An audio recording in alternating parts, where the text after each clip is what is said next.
kleine keizer, zo neemden ze hem hier in Ouweziel. Ik denk dat iedereen hier in deze omkritten zijn verhaal wel kent. Maar nu is er een roman uit over zijn leven dat bot de aandacht lukt. Jan van der Mast uit Delft schreeuwt het bijzondere levensverhaal van de Lietse man op en brengt het daarmee verder de wereld in. Er is zelfs al een lied horen maken.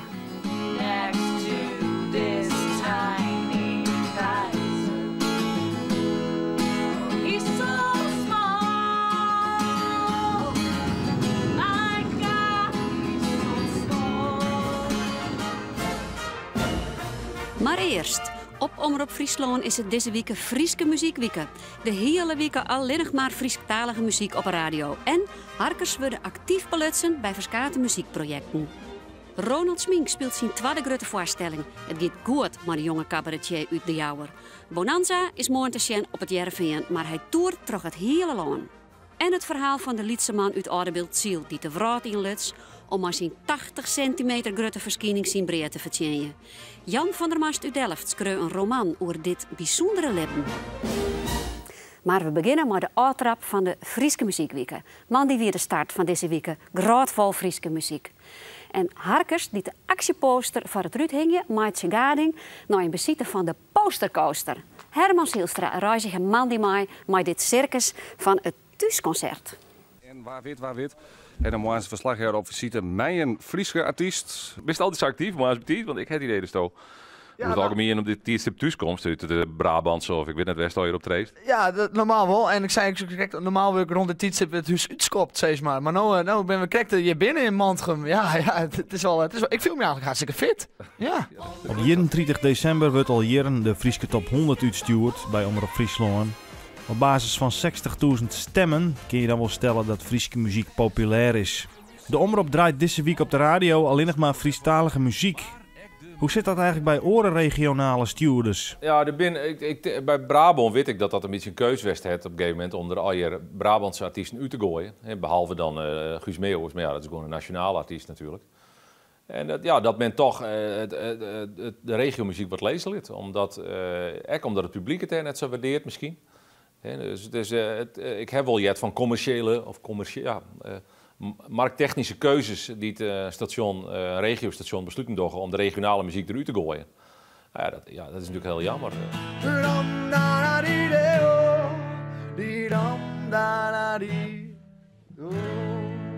Applaus! Ik ben ze boven nog, ik wekker, even een vreetje. Wim nou wekker boven? De postercoaster Wim Brons onderwijs mij Jelle B. Voor een aantal huiskemerconcerten in de rand van de Frieske Muziekweek. Ja, Hey, wat hebben we voor het ontbijt straks, Wim?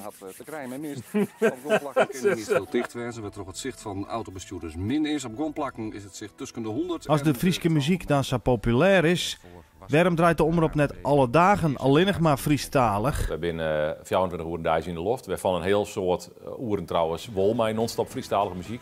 Maar het zou te behind worden als we de hele weken, of alle weken van het jaar bedoel ik, alleen maar Friestalige muziek draaien. Oerdijs in uw normale programmering hebben ik de nodige Nederlandstalige en ook internationale muziek. Ja. Omroep Friesland, is het maar. Joehoe, goeiemorgen. Joehoe, de vosjes. De buurvrouw is wel dus. Maar ja, die heeft geen poster.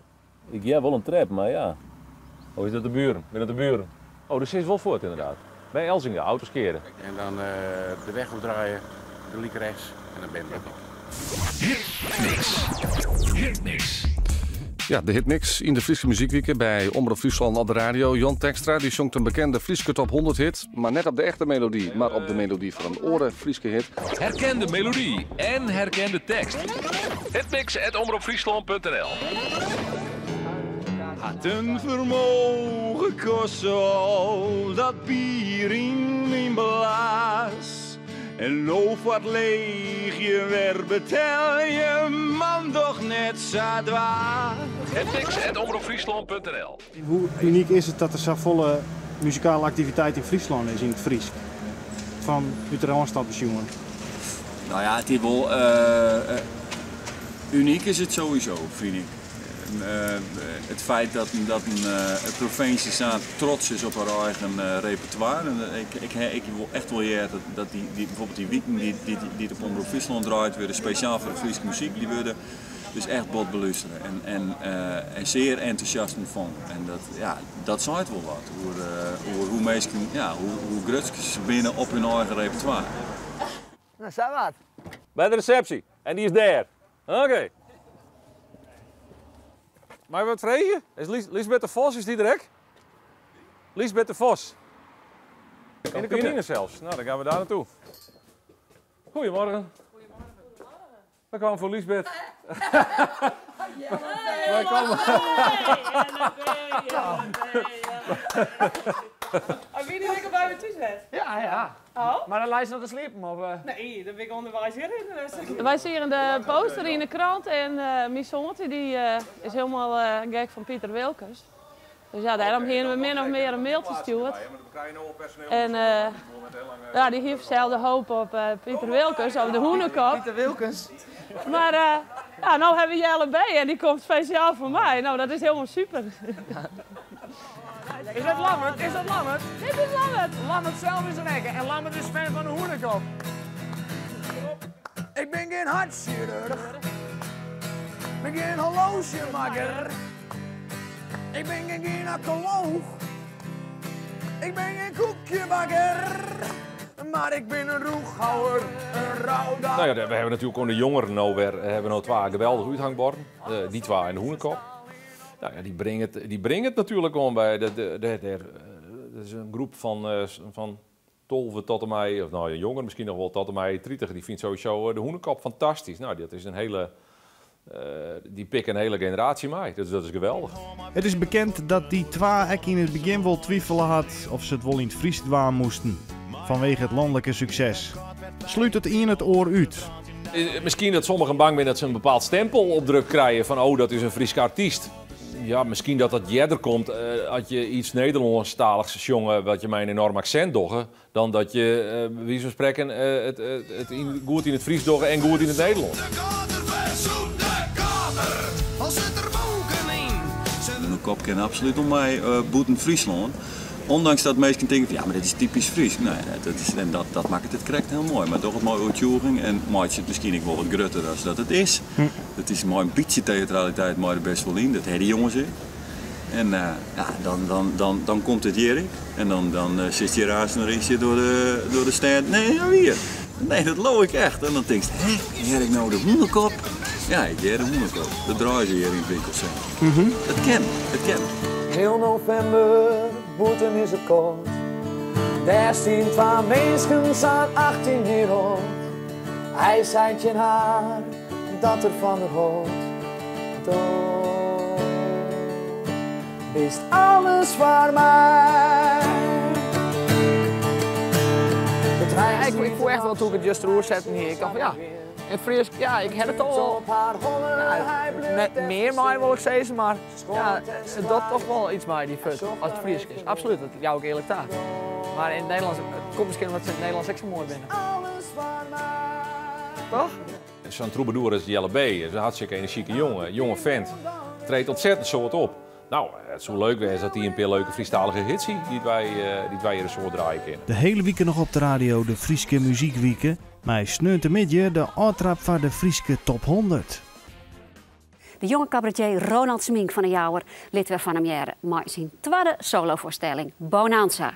Het is weer een echte Ronald Smink worden, maar in protte absurdistische scènes. Krekkels in zijn eerste show, Borknok.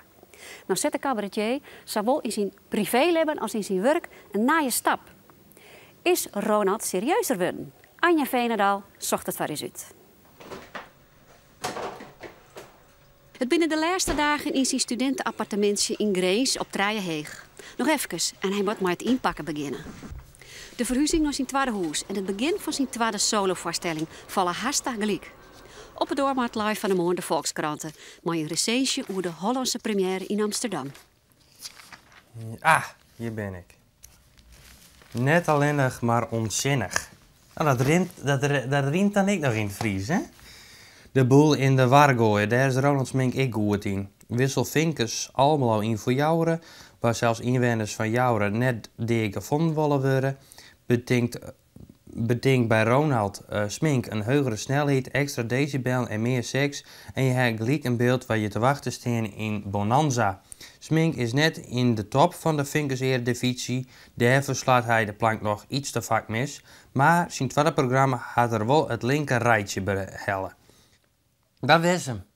Nou, wat vies ervan? Ja, ik ben er heel blij mee. Ja, de vorige keer in Parool werd ik vergeleken met Jochem Meijer bij het Visser. Nou ja, nou is komt Herman Vinkers naar voren. Dus ja, zij geven wel een beetje een rijtje jou op deze manier. Ja. Laatst had ik iets, was iemand die had mijn voorstelling gezien en toen kwam hij op aflopen en ik met hem gesproken en toen zei hij ook tegen mij van Ja, mooie voorstelling, Ronald. Hij was weer zo, Ronald. Geweldige voorstelling. Hij was weer zo. Ja, ik heb nog 3 kratten bier op. Ja, ik zie je helemaal nieuwe dingen in de voorstelling. Geweldige voorstelling. Ron, je moet even met mij meekomen naar de auto. Ik zei, nou ja, ik ben even met deze theaterdirecteur aan het praten. Meekomen naar de auto. Meekomen. Nou, ik met hem mee naar de auto. Die kofferbak gaat omhoog. Ik kijk in die kofferbak en denk, oh mijn god. Kijk nou, ik zie dat je groeit bist. Ja, ik speel dit heel erg soepel en makkelijk uit. Dat zeg ik voor mezelf. In het begin werd het altijd wat houterig en nog een beetje ziekje. En nu speel ik eigenlijk toch wat met rust. En ik zeg ik wel aan mezelf dat ik een goed gevoel heb en dat ik de zaal wat in de macht heb. Oh mijn god, nee, die hele kofferbak die lag vol met t-shirts, petten, sjaals, mokken, fietstassen, allemaal met mijn naam erop. En mijn hoofd. Ja, merchandising, hè? Merchandising, je moet weer een merchandising doen. En dan krijg je meer naam bekendheid.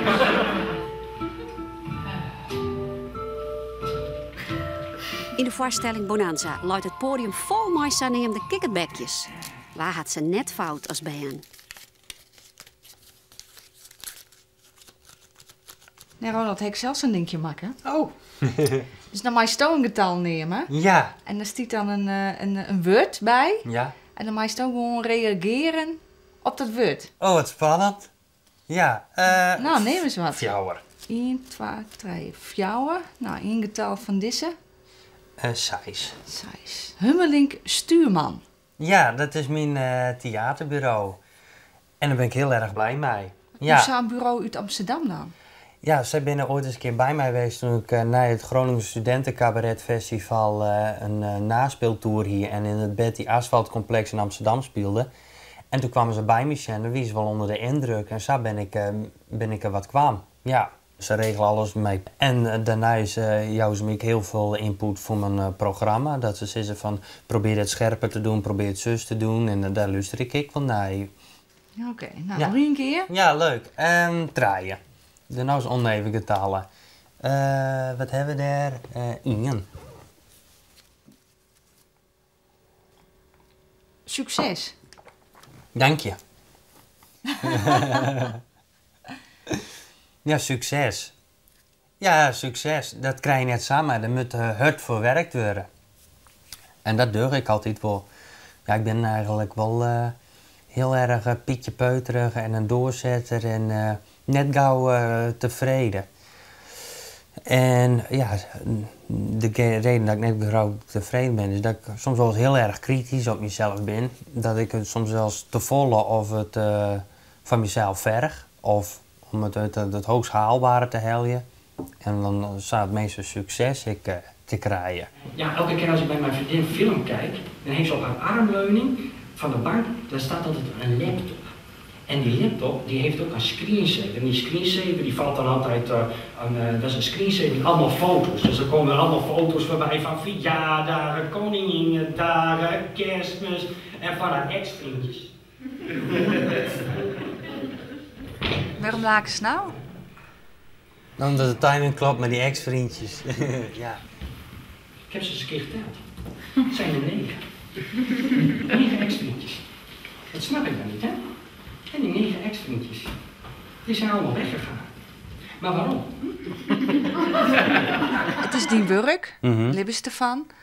Door ze haast fusie, samen ben je. Ja. Het is een serieuze stap. Ja, Libben, zeker. Ja. Hoe zucht het zin om? Ja, ik vind het heel erg leuk. Ja, ik ben er heel blij mee. Het serieuze Libben is begonnen?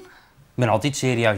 Ik heb nou ook een serieus leven. Hè? Want ik doe er alles aan om gewoon een succes van mijn programma te maken. Dus ja, dat verhoor het net. Maar zit er een verband tussen van het privé en het werk dan? Hoe bedoel je? De richting in die libben wordt wat duidelijker. Nou, die beroep, in de relatie. Ja. Ja, dat wordt inderdaad nog wel duidelijker. Ja. Dus ja, we hebben ook een woning dat ik daar een eigen kamer heb, dat ik daar gewoon wel mijn eigen ruimte heb om mijn teksten te schrijven. Ja, misschien wat meer inspiratie? Nou, daarom. Ja, dat zeker. Doe hier wat sketches hoe die vriendin? Ja, inderdaad. Ja, dus nou, dat kan er alleen nog maar meer worden op dit moment. Ja. Ronald Smink speelt morgen de noordelijke première in het Posthuistheater op het Jervin. Het schreeuwen van een roman over echte mensen is een avontuur.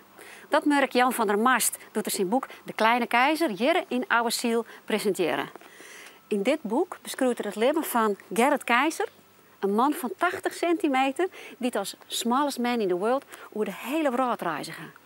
Op de eerste reis zit vrouw Wiersma blien en op leeftijd, maar is zo scherp als een mes. En zij vertelt de schreeuwer alle naaie details over zijn haatpersoon. Het was kleine oma Keizer en die hoorde bij de familie. Voor ons was dat niet wat bijzonders. Hij was echt een op- en top bilkert, wat zwart-wit denken betreft. En ook zo en niet anders. Weet je wat het ook nog wat leuk was? Het verhaal van het belastingplaatje. Want je moest voor de oorlog immers moest je een belastingplaatje op je fiets hebben. Hè? En dat kost nog een gedaalde. Maar hij moest natuurlijk op zijn leeftijd ook een belastingplaatje hebben. Maar hij wilde op zijn fietserie belastingplaatje, want het was een soort kinderfietsen, vond hij.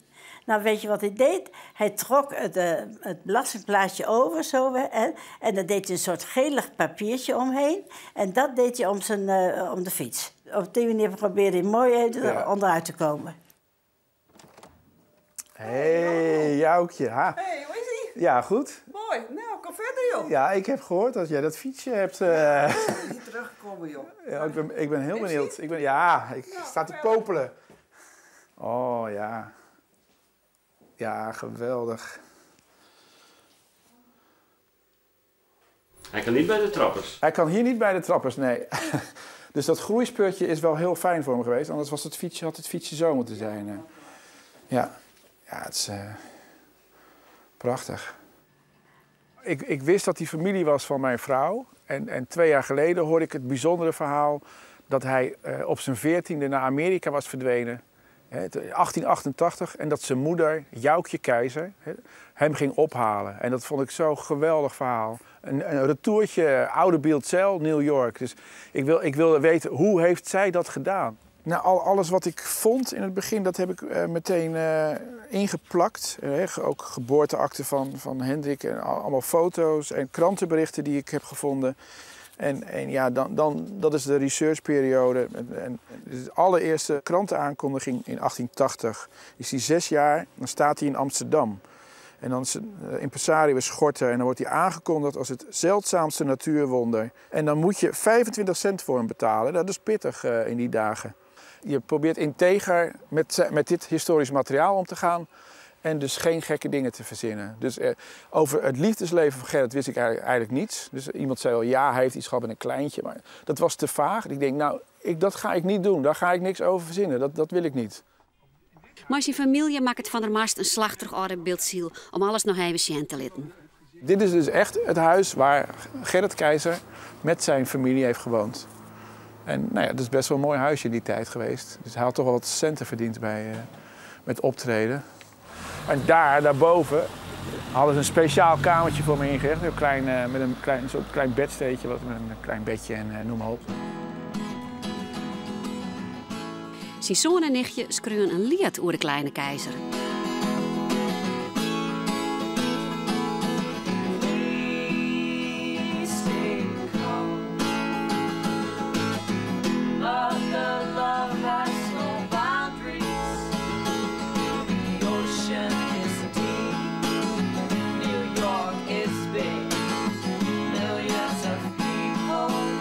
She will find me. Oh, he's so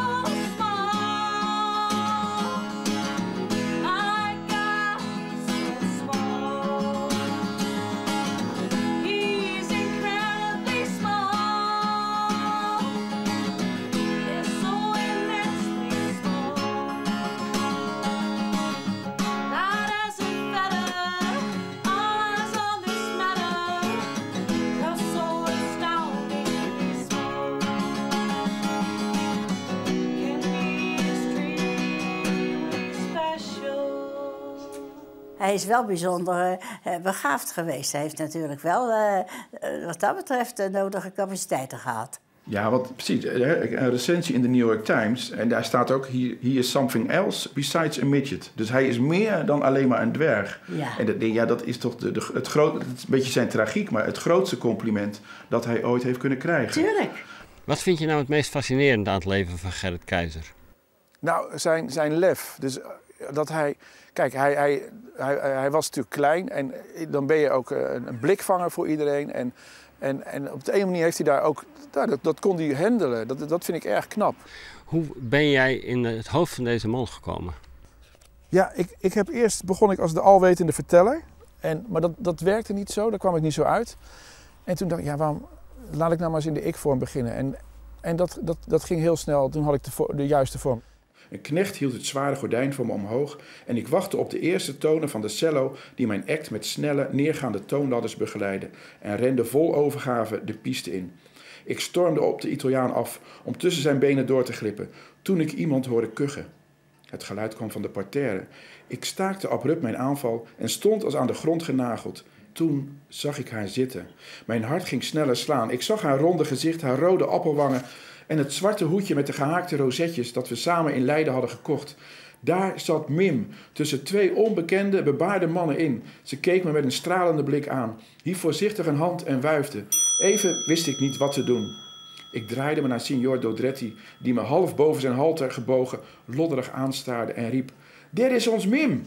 De schrille jubelkreet vulde de hoge circustent. Ik had nog maar één doel, zo snel mogelijk naar Mim toe. Ik wilde me in haar armen storten. Ik stak de piste over en klom, struikelend over de hooibalen die de arena afschermden van het publiek. Ze duwden en trokken me de 15 rijen op die me van Mim scheiden. Ik was er bijna. Er was nog een laatste mannenhand die mijn bovenarm omklemde en me met een zwiep in Mims rij deed belanden. Mim greep me vast, trok me op haar schoot en zoemde me stevig op mijn wangen en mijn mond. Verbouwereerd onderging ik haar hardhandige liefkozing. Toen zette ze me op haar knieën. "Laat me eens goed naar je kijken, jongen. Ik was glad vergeten hoe je eruit ziet."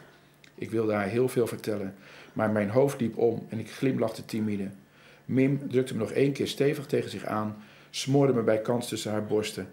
Toen maakte ik me los uit haar armen en daalde af naar de piste, waar ik mijn nummer met signor Dodretti voltooide.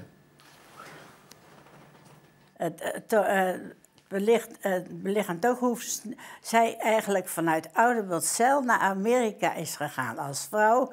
Eigenlijk als een eenvoudige dorpsvrouw met in de jaren een gammele schuit even naar Amerika, zomaar. Ik vind het een onderneming dat eigenlijk boven je verstand gaat. Dat je eigenlijk niet kunt begrijpen dat ze dat aandurfde. En de scène beschrijft ook hoe ontzettend hij van zijn moeder houdt. Ja. Ja, ze waren verknocht op elkaar. Ja, ontzettend. Altijd tot het laatste toe, hoor. Er is hier een pad naar Gerrit Keizer genoemd, terecht? Ja, heel terecht. Want die man heeft heel veel bereikt in het leven. En ik vind dat zijn naam draagt ook bij tot de faam van het dorp. Maar een goede vriend van mij heeft ook gezegd, die moeder is ook zo belangrijk geweest. Eigenlijk zou de oude Beeldijk, die 15 kilometer lange dijk, zou je de Joukje Keizer Avenue kunnen noemen. En dat vond ik een mooi idee.